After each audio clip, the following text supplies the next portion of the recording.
સ્વામિનારાયણ સાક્ષાત્ અક્ષર પુરુષોત્તમ સર્વેભ્ય પરમં શાંતિ આનંદમ સુખમર્પયેત. શ્રી સ્વામિનારાયણ ભગવાનની જય. શ્રી અક્ષર પુરુષોત્તમ મહારાજની જય. શ્રી ગુણાતીતાનંદ સ્વામી મહારાજની જય. શ્રી પ્રમુખ સ્વામી મહારાજની જય. શ્રી મહંત સ્વામી મહારાજની જય.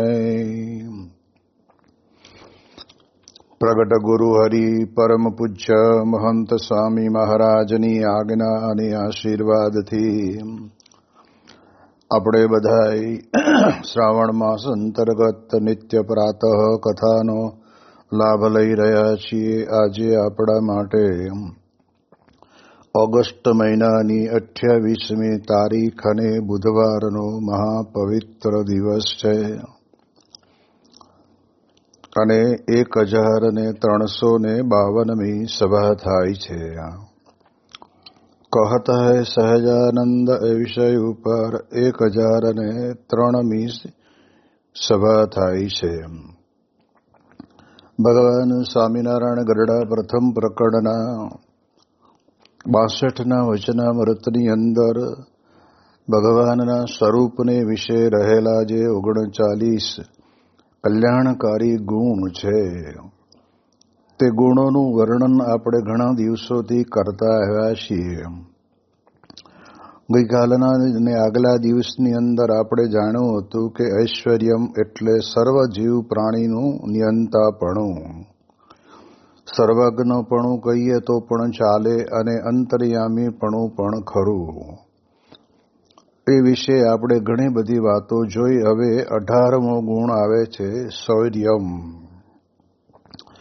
એટલે સુરવીરપણું. આપણે જાણીએ છીએ કે આ લોકની અંદર ભગવાનને વિશે જે સુરવીરપણાનો ગુણ આપણને દેખાય છે એ એમના ચરિત્ર ઉપરથી જ ખબર પડે. નહીંતર માણસ માત્ર તો એક યા બીજી રીતે જુદી જુદી પ્રકારની એ બીક અને ભયની અંદર જ જીવતો હોય છે. પણ સ્વામી કહે છે કે જો સુરવીરતા હોય તો ગમે તેવા ભય હોય તો પણ એ મહાન પુરુષોના જીવનની અંદર એની અસર થતી નથી. અને એટલા જ માટે થઈને મહારાજનો અને ભગવાન પૂર્ણ પુરુષોત્તમ નારાયણનો આ એક ગુણ સુરવીરપણાનો છે. જેમ મહાભારતના યુદ્ધ વખતે પણ ભગવાન કૃષ્ણ પરમાત્મા અર્જુનમાં અને જ્યારે જ્યાં જ્યાં જરૂર લાગે ત્યાં આગળ વિકટ પરિસ્થિતિ હોય તેમ છતાં પણ ભગવાન પોતે અર્જુનને કહે કે અર્જુન, હું જ્યાં રથ લઈ જાઉં છું ત્યાં આગળ સામે ઉભેલા યોદ્ધાનું તારે બાણ મારીને એનો નાશ કરવાનો છે. આ પ્રકારે ભગવાન પોતે રથની અંદર આગળ હોય અને જેને કહેવાય કે અર્જુન મહારાજ ગાંડીવ ધનુષ્ય લઈને ભગવાન કૃષ્ણ પરમાત્માની પાછળ ઊભા રહીને બાણ મારતા હોય તો સામેથી પણ ઘણી બધી પ્રકારના બાણ આવે, પરંતુ ભગવાન પોતે એટલા જબરદસ્ત શૂરવીર હતા ને કે એવા કોઈ પણ પ્રકારના બાણની બીક ભગવાન કૃષ્ણ પરમાત્માને લાગી નથી. એવી જ રીતે આપણે જાણીએ એ પ્રમાણે કંસ રાજાએ પોતે અક્રૂરજીને રથ લઈને મોકલ્યા અને કહેવરાયું કે બલરામ અને કૃષ્ણ બંને કંસે આયોજિત કરેલા ધનુષ્ય યજ્ઞની અંદર આવે. અને ભગવાન જાણતા હતા કે ત્યાં આગળ તો કંસ પોતે પણ મહાવિકરાળ છે, પરંતુ ધનુષ્યને તોડે એને અપર પછી કંસ પોતાની ચાલ રમવાની શરૂ કરવાના હતા, પરંતુ ભગવાન તો મહાસમર્થ પુરુષ છે અને એમને પોતાના જીવનની અંદર કોઈ પણ પ્રકારની મરવાની બીક હતી જ નહીં. એટલે એવા સુરવીર ભગવાન કૃષ્ણ પરમાત્મા જ્યારે અક્રૂરજીના રથની અંદર બેસીને મથુરાને વિશે આવે છે, ત્યારે તે વખતના સમયની અંદર જે ધનુષ્ય યજ્ઞના અંદર એનો ઉપયોગ થવાનો હતો, એ જ ધનુષ્યને ભગવાન કૃષ્ણ પરમાત્માએ પોતાના બાહુબળ વડે કરીને એ પણસ જ્યાં ખેંચીને ત્યાં તો એ ધનુષનો એવો કડાકો થયો, તે આમ આપણે જાણીએ એ પ્રમાણે પૃથ્વી ધ્રુજવા લાગી, દિગ્ગજો હલવા લાગ્યા અને કંસ પોતાના રાજ્યની અંદર બેઠા હતા ત્યારે એમના રાજ્ય કર્મચારીઓને પૂછ્યું કે આ શેનો અવાજ આવ્યો, અને ત્યારે ખબર પડી કે આ તો ધનુષ્ય, જે ધનુષ્યની સાથે તો આ પ્રમાણે કપટ વિદ્યા રમવાની હતી, એ ધનુષ્યને તો કૃષ્ણ ભગવાન પોતે આવ્યા છે અને એમણે તો માત્ર ને માત્ર પણસ ખેંચી એમાં એ ધનુષ્યને તોડી નાખ્યું. આટલી મોટી જબરજસ્ત સામર્થ્ય એ સુરવીરપણાની ભગવાનની વિશે હતી. આટલેથી જ કંસે સમજી જવું જોઈએ કે મારે એમની સાથે કોઈ પણ પ્રકારે આ મલ્લ યુદ્ધ કે કુસ્તી યુદ્ધનું આયોજન કરવું ન જોઈએ, કારણ કે એ તો આટલામાં જ સમજાય એવું હતું. પરંતુ કહે છે કે જ્યારે જેનો કાળ આવીને ઊભો રહ્યો હોય, ત્યારે તે વખતના સમયની અંદર એ વ્યક્તિ ગમે તેટલા દંભછાડા કરશે ને તો પણ કહેવાય છે કે કાળ કોઈને કદી છોડતો નથી. અને પછી તો કહેવાય છે કે રણ મેદાનની અંદર ત્યાં આગળ કુવલિયાપીડ નામનો હાથી લાવ્યા, શલ તોશલ આદિ મલ્લોને પણ આવ્યા. એ બધાની સાથે ભગવાન કૃષ્ણ ને બલરામ બંને જણા એવા યુદ્ધે ચડ્યા કે એક ને એક બબ્બે મુક્કા મારતા ને જમીન ચાટતા કરી દીધા. અને કુવલિયાપીડ નામના હાથીની અંદર તો એટલું બધું બળ હતું, પણ ભગવાને તો એનું પૂંછડું પકડીને જે હાથીને ફેર્યો છે. હવે આ કેટલી બધી જબરજસ્ત સુરવીરતા ભગવાનના સ્વરૂપની વિશે કહેવાય. જેમ જમીનમાંથી કોઈ વ્યક્તિ મૂળો કાઢે અને પછી ફેરવીને નાનો બાળક હોય ને એ નાખી દે, એવી જ રીતે કૃષ્ણ ભગવાને પણ પોતે આ પ્રમાણે કહેવાય છે કે અહીંયા આગળ કુવલિયાપીડ નામના હાથીનો આ પ્રમાણે નાશ કર્યો. એટલે ત્યાર પછી તો બધા મલ્લની સાથે પણ એટલું બધું ભગવાને મુક્કાઓ મારીને બધાને પરાસ્ત કરી દીધા.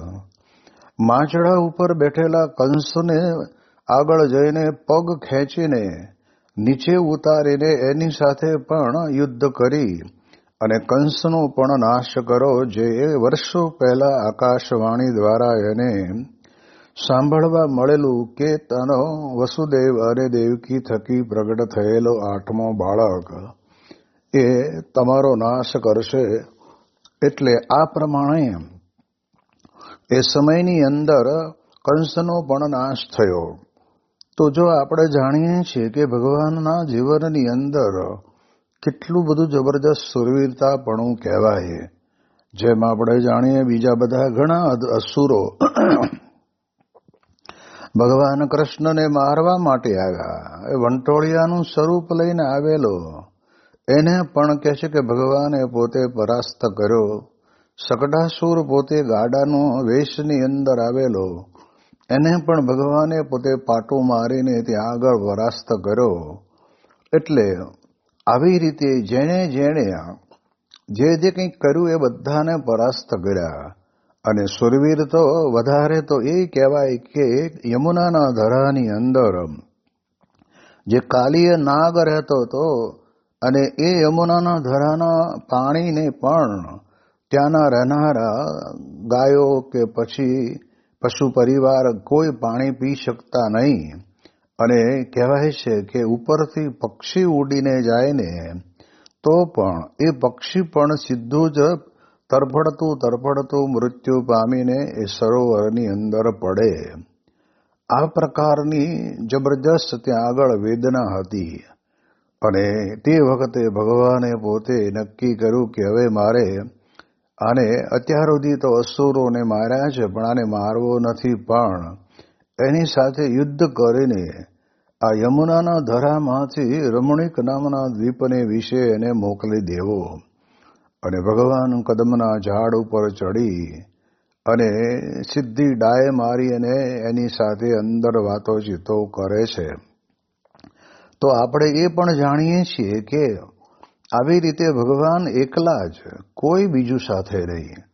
અને ત્યાં સૂતેલી બધી નાગણીઓ હતી કે ભાઈ બાળક તું ભૂલવો પડ્યો છું, તું બારો નીકળી જા, અમારો સ્વામી જો હમણાં જાગશે ને તો તને તો સાફ કરી નાખશે. અને ત્યારે તે વખતે કૃષ્ણ ભગવાન પોતે કહે છે કે જગાડ તારા નાથને અમે કોઈથી બીતા નથી. એવું જબરજસ્ત દિવ્ય સુરવીરપણું એમના જીવનની અંદર હતું.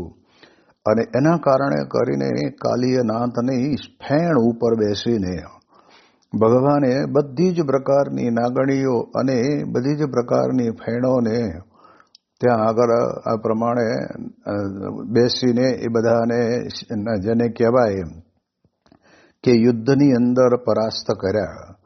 અને પછી કગરીને કહેવા લાગ્યા કે કૃષ્ણ હવે અમે શું કરીએ?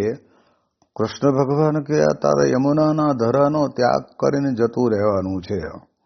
અમે જઈએ તો ખરા, પણ રસ્તાની અંદર અમને ગરુડજી અમારો ચારો કરી જાય તો.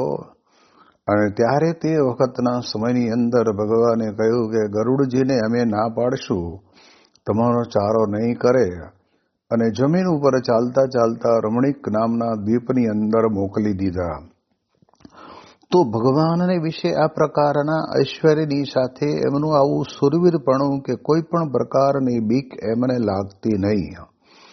અને એટલે જ આપણે જાણીએ છીએ કે જ્યારે રુક્ષ્મણીને એનો પત્ર મળ્યો અને તે વખતના સમયની અંદર લેવા માટે કહેતા કે અને ત્યાં આગળ રથ લઈને જ્યારે જાય છે ત્યારે જાણીએ તો ત્યાં તો બધા મોટા મોટા યોદ્ધાઓ બધા આવેલા. કારણ કે રુક્ષ્મણીના વિવાહનું નક્કી કરેલું રૂક્મીએ તો દમઘોષનો દીકરો જે શિશુપાળ એની સાથે નક્કી કરેલું.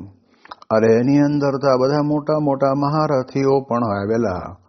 એ બધાને ખબર પડી કે દહીં દૂધને માખણ ચોરનાર કૃષ્ણ આ લગ્નની અંદર કેમ આવ્યા, એને કોનું આમંત્રણ હશે? પરંતુ ભીષ્મક નામના રાજાને ભગવાન કૃષ્ણનો મહિમા હતો એટલે એમણે ઉતારા આદિક બધી વ્યવસ્થા કરાવી. અને જ્યારે રુક્ષ્મણીએ લખ્યા પ્રમાણે એ માતાજીના દર્શન કરવા માટે જાય છે અને તે વખતે પ્રાર્થના પણ કરે છે કે હે માં, ખરેખર મારે તો ભગવાનને વરવું છે, નહીતર તો જીભ ગરડીને મરું, પણ દમઘોષનો દીકરો જે શિશુપાળ તેને ન વરવું. એવી સાચા હૃદયની પ્રાર્થના કરેલી હતી. અને ત્યારે આ બધા જ મોટા મોટા યોદ્ધાઓ ત્યાં આવીને ઉભા હતા કે આમાં લગ્નની અંદર ભંગાણ ન નાખે તો સારું. અને ત્યાં તો ભગવાન કૃષ્ણ પરમાત્મા બધા જોતા રહ્યા કે રુક્ષ્મણીનું રૂપ કેટલું સુંદર છે. એ રૂપમાં મોહિત થયા અને ભગવાને કાંડું પકડી અને રથની અંદર બેસાડીને પોતે ત્યાંથી આ પ્રમાણે નીકળી જાય છે. આ પણ એક ભગવાનનું અતિ ઐશ્વર્યની અંદર સુરવીરપણું કહેવાય. એટલે એ દ્રષ્ટિથી આપણે વિચાર કરીએ તો ખબર પડે કે ભગવાનના જીવનની અંદર આવો સૌજ્યનો ગુણ હોય છે. ભગવાન સ્વામિનારાયણ માટે પણ આપણે જોઈએ તો આપણને ખ્યાલ આવે કે ડૉક્ટર સ્વામી ઘણી વખત વાત કરે છે કે 11 વર્ષનો એક બાળક પોતે પોતાના પરિવારથી છૂટો પડીને અને સરયુ જેવા નદીના નીરની અંદર જ્યારે પોતાનું શરીર તણાતું મૂકે ત્યારે આપણે વિચાર કરવો પડે કે કેટલી જબરજસ્ત એમનામાં સુરવીરતા હશે. સાથે કોઈ પણ પ્રકારની વસ્તુ નહીં, કોઈ પણ પ્રકારનું સાધન નહીં, કોઈ સાથે ભૂમિઓ નહીં, અને રાત્રિના સમયની અંદર ઘર પરિવારના બધા જ સૂતા છે અને ત્યારે મહાદેવજીના મંદિરની અંદર નમસ્કાર કરીને એ પોતે જ્યારે નીકળે છે ત્યારે તે વખતે એ સરયુના નીરની અંદર તણાતો મૂકતા ક્યાંના ક્યાં નીકળ્યા. અને પછીનો સમય તો કેવો બધો એ વનવિચરણ દરમિયાનનો ભયભીત સમય હતો. ગમે તેવું હોય ને તો પણ એને પોતાના મનની અંદર ભીતિ તો લાગે જ, કારણ કે દરેક વ્યક્તિના જીવનની અંદર ઓછા વત્તા પ્રમાણમાં એક ભય પડેલો જ છે. અને એમાં જો સાચો સુરવીર હોય ને તો પછી કહે છે કે એ લેશ માત્ર એનાથી બીવે નહીં. જ્યારે વન વિચરણ કરતા કરતા કરતા બદ્રીનાથ કેદારનાથ જતા બદ્રીનાથ ગયા ત્યારે ત્યાંના પૂજારી વર્ણિના ચરણારવિંદના ચિહ્ન જોઈને તરત જ પોતે અભિભૂત થયા. અને ભગવાન સ્વામિનારાયણ કહેતા નીલકંઠ વર્ણી મહારાજની એમણે ખૂબ સારી રીતે સેવા પરિચર્યા પૂજા કરી અને પછી બદ્રીનાથના દર્શન કરીને નીચે ઉતરતા હતા ત્યારે કહ્યું કે ચાલો હવે આ દિવાળીના દિવસો આવી ગયા છે, શિયાળાની ઋતુ આવી છે, એટલે આખા બદ્રીનાથ કેન્દ્રની અંદર બીજું અહીંયા કોઈ નહીં રહે, એટલે આપણે નીચે જઈએ. અને ત્યારે નીલકંઠ પ્રભુ એમ કહે છે કે આપણે નીચે નહીં, મારે તો ઉપર જવું છે. અને ત્યારે પૂજારી પોતે ખરેખર આમ એકદમ હબતાઈ ગયા કે આવા કાતિલ વાતાવરણની અંદર, ઠંડા વાતાવરણની અંદર, જ્યાં શિયાળાની ઋતુની અંદર બદ્રીનાથમાં કોઈ માણસ રહેતું નથી, મંદિરોના કપાટ બંધ કરી દેવામાં આવે છે, એવા સમયે આનાથી પણ ઉપર જશે. એટલે એમ સમજીને તે વખતના સમયની અંદર એમને પણ ખબર પડી કે આ બાળક કોઈક દૈવી શક્તિ હોય એવું લાગે છે. એટલે ભગવાન સ્વામિનારાયણ તો પછી ઉપર ગયા, 4 મહિના રહ્યા, અને 4 મહિના પછી પાછા જ્યારે આવે છે ત્યારે એ પ્રમાણે ભેગા થાય છે. ત્યારે ખબર પડે છે તો જો ભગવાન સ્વામિનારાયણના જીવનની અંદર નીલકંઠ વર્ણીના વેશની અંદર હતા ત્યારે પણ એમને કોઈ પણ પ્રકારે આમ કહેવાય છે કે બીક લાગી નહીં. આ સુરવીરતા. અને એનાથી વધારે આગળ તો આપણે જાણીએ કે જે જગ્યાએ ગયા ત્યાં આગળ જંગલની અંદર તો નિશ્ચિતપણે આપણે સમજીએ એ પ્રમાણે ત્યાં આગળ વાઘ, વરુ, દીપડા અને અરણાપાડા અને તમે જુઓ તો ગેંડા અને આ પ્રકારના મદોન્મત્ત બનેલા હાથીઓના ઝુંડ હોય. પણ એની અંદર પણ એ વખતે નીલકંઠ પ્રભુ પોતે નિર્ભય રહે છે. એ નિર્ભય રહેવાનું કારણ કે એમનામાં એટલી જબરજસ્ત સુરવીરતા હતી. બીજી દ્રષ્ટિએ જોવા જઈએ તો ભગવાન સ્વામિનારાયણે એવી સુરવીરતા વાપરી કે જ્યાં આગળ પોતાના તપશ્ચર્યાના કાર્યની અંદર કોઈ પણ રીતે કરીને વિઘ્ન આવવાનું હોય તો એ વિઘ્ન આવતા પહેલા જ આવે એ દરમિયાનની અંદર જ પણ સુરવીર બની જાય. જેમ આપણે જાણીએ છીએ કે ઈલા અને સુશીલા નામની 2 રાજપુત્રીઓ ની સેવા એને ભક્તિભાવથી કરતી હશે એટલે નીલકંઠ પ્રભુએ સ્વીકારી ખરી. પરંતુ જ્યારે એ દીકરીઓના પિતાએ જ્યારે રજૂઆત અને વાત મૂકી કે અમારે બીજે કોઈ જગ્યાએ પરણાવી, એના કરતાં તમે જ અહીંના રાજા બની જાઓ અને તમને આ 2 દીકરીઓ પરણાવી દઈએ, આ પ્રમાણે તમે અહીંયા જ રહો, આવી પ્રકારે જ્યારે રજૂઆત મૂકી અને ત્યારે ખરેખરું સુરવીરપણું એ નીલકંઠ પ્રભુએ વાપર્યું. અને એ વખતે રાત્રે સૂતા મૂકીને નીકળી ગયા. પછી ભવિષ્યની અંદર ક્યારેય પણ એ લોકોના હાથની અંદર આવ્યા નથી. તો માયા કદાચ ગમે તેટલું જોર કરે તો પણ માયાની સામે સુરવીરતા દાખવવી એ મોટામાં મોટું સુરવીરપણું છે. ભગવાનના ઐશ્વર્યની અંદર આ એક ઐશ્વર્ય એવું છે કે તે વખતે પણ સુરવીરતાથી જ ખબર ન પડે એમ પોતે નીકળી ગયા. જ્યાં સુધી રહ્યા ત્યાં સુધી કાંઈ દૈહિક રૂપ રંગ રાગ ને એની અંદર મોહિત થઈને રહ્યા નહોતા. માત્ર ને માત્ર એ બંને દીકરીઓની અને રાજ પરિવારની અંતરની અંદર ગયા જન્મની કંઈક પુણ્ય ઉદય થયા હશે અને એના કારણે કરીને આપણે જાણીએ એ પ્રમાણે એના અંતરમાં રહેલો ભક્તિભાવ એને સ્વીકારતા હશે. પણ આ પ્રમાણે જ્યારે આવો સમય આવ્યો ને ત્યારે તે વખતના સમયની અંદર એક ક્ષણ માત્રની અંદર પણ મૂકી દેતા વાર લાગે નહીં.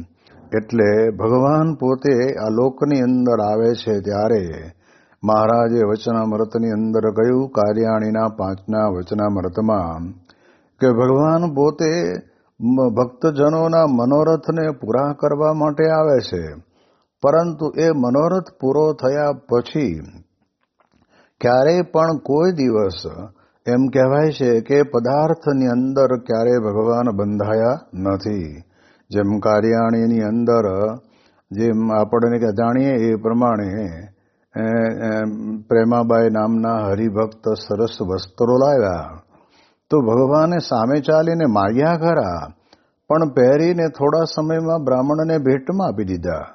એટલે આ કેટલું મોટું જબરજસ્ત સુરવીરપણું કહેવાય કે આ લોકના કોઈ પદાર્થ મળે એ પદાર્થની અંદર ક્યારેય પણ એ પોતે લેવાય નહીં. એટલે ભગવાન અને સંતને વિશે આવું સુરવીરપણું આપણને સહેજે સહેજે દેખાય. આમ કદાચ વિષયની દ્રષ્ટિએ એવું લાગે કે પદાર્થને વિશે નિસ્પૃહીપણું દેખાતું હોય, પણ નિસ્પૃહીપણું હોય પણ જો સુરવીરપણું પણ ન હોય ને તો એ પદાર્થને છોડતા પણ મનની અંદર શંકા કુશંકા રહ્યા કરે કે મારું આ હોય તો સારું, ન હોય તો આપણને તકલીફ પડશે, આવા વિચારો રે. જ્યારે આ સુરવીરપણું એવું કે સ્વામી કહે છે ને કે જેમ બાણમાંથી તીર છૂટે પછી એ બાણ ક્યારે પાછું ન આવે, એમ આપણે જાણીએ એ પ્રમાણે એ તીર ક્યારે પાછું ન આવે. એમ મનની અંદરથી જે કંઈ એમણે જોયું, નિહાળ્યું અથવા તો સાથે રહ્યા, એમાં ક્યાંય પણ એમણે પોતાના જીવનની અંદર એ પ્રમાણે બંધનાત્મક વૃત્તિથી એ રહ્યા નથી, સુરવીર થયા જ છે. જેમ આપણે જાણીએ મોહનદાસ કરીને એક સાધુ પણ પોતે મહારાજની સાથે આવેલા અને તે વખતે નીલકંઠ પ્રભુની પાસે એક પાણી પીવાની કઠારી હતી. એ કઠારી એટલી સરસ હતી ને તો એને નીલકંઠ પ્રભુમાં મોહ થવાને બદલે એ મોહનદાસને તો કહે છે કે કઠારીની અંદર જ મોહ હતો. અને ત્યારે ભગવાને જાણ્યું કે મારામાં જોડાવાના બદલે આ એક લોકનું પાત્ર છે, પાણી પીવાનું કઠારી જેવું, એમાં જોડાય છે. એટલે એને પણ નિસ્પૃહી બનાવવા માટે થઈને ભગવાને પોતે તે વખતે ત્યાં આગળ કઠારી પછાડીને તોડી નાખી. અને ત્યારે તે વખતે મોહનદાસને બહુ દુઃખ લાગ્યું કે આટલી સારી પાણી પીવાની કઠારી તમે તોડી નાખી. અને ત્યારે ભગવાને વિચાર કર્યો કે આ જીવ છે ને આવી રીતે આવા પદાર્થોની અંદર બંધાતો જ રહેવાનો, પણ આપણે તો આ લોકની અંદર આવ્યા છીએ તો મૂળ અજ્ઞાનનો નાશ કરીને એકાંતિક ધર્મ સિદ્ધ કરીને ભગવાનના પરમ પુરુષોત્તમ નારાયણના ધામને વિશે આ જીવોને લઈ જવા છે. અને એટલા જ માટે થઈને આ પ્રમાણે પોતે આવું ચરિત્ર કરે. પણ એ એટલા સુરવીર હતા કે જે લેશ માત્ર પણ આવા પદાર્થોની અંદર લેવાતા નહીં અને કોઈને લેવાવા દેતા પણ નહીં. આવું આ ભગવાનનું અલૌકિક સ્વરૂપ એને પણ આપણે જાણીએ છીએ તો આપણને ખબર પડે. જેમ આપણે જાણીએ છીએ કે યોગીજી મહારાજ જેવા ગુણાતીત સત્પુરુષને લંડનની અંદર જ્યારે બાપા પધાર્યા ત્યારે એક હરિભગતે બહુ સરસ મજાની પેન આપી. જ્યારે સ્વામી બાપા પોતે યોગીજી મહારાજના વખતની અંદર જે પેન વાપરતા ને એ મોટી લાંબી હોય અને જાડી પણ હોય, અને એમાંથી સાઈ ભરવાની અડધો ખડીયો જેટલો તો સહી અંદર હમાઈ જાય, પણ ઢાંકણું થોડું ઘણું એનું ઢીલું પોચું હોય અથવા તો થોડું ઘણું લીકેજ થાય તો આંગળીને અંગૂઠા ઉપર એ સાઈના ડાઘા પડતા હોય. તેમ છતાંય પણ યોગીજી મહારાજ એકદમ નિસ્પૃહીપણે એ પોતે પત્રો બધાના લખતા. ત્યારે હરિભગતે કહ્યું, બાપા આ પેન બહુ સારી છે, તમારા હાથ બગડે નહીં એવી છે. સ્વામી કે આ પણ સારી જ છે અને આ તમે પાછી લઈ જાઓ.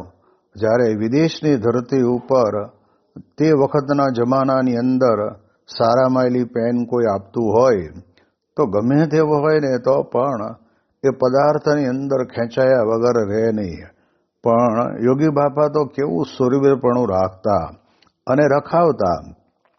બાપાએ વર્ષો સુધી એમણે 7-7, 9-9 ઉપવાસ કર્યા છે અને એ કેવા કડીતોડ, ક્યારેય પારણાનો વિચાર નહીં, લીંબુના શરબતનો વિચાર નહીં, ક્યારે પછી ખીચડી કે મગ મળશે કે એનો વિચાર નહીં, અને કદાચ બપોરે ભેગા જમવા ભેગા થઈએ તો થઈએ તો પણ એમનું સુરવીરપણું કેવું જબરજસ્ત.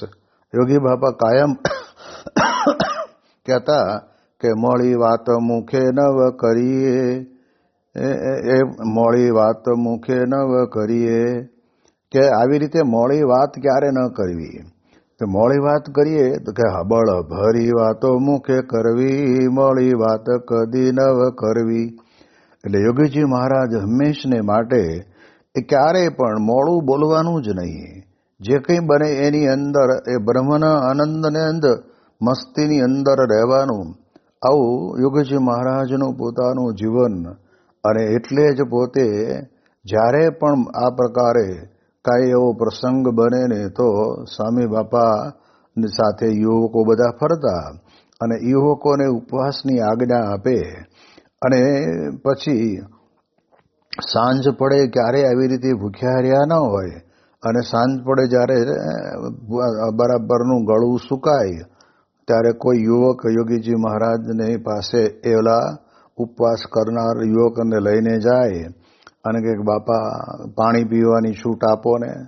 ત્યારે યોગી મહારાજ પોતે આમ તમે જોવા જાઓ તો આપણને બાપા ઘણી વખત કહેતા કે હું તો ફોસીનો કટકો, મને તો બહુ આમ ઓલું લાગે, પણ બળ કેવું જબરજસ્ત, સુરવીરતા કેવી. તો યોગી મહારાજ તરત જ ઓલા યુવકને ધબ્બો આપીને કે લો 2 કિલો બળ, સંકલ્પ કરવાનો જ નહીં, સવારે જ આપણે પારણા કરશું.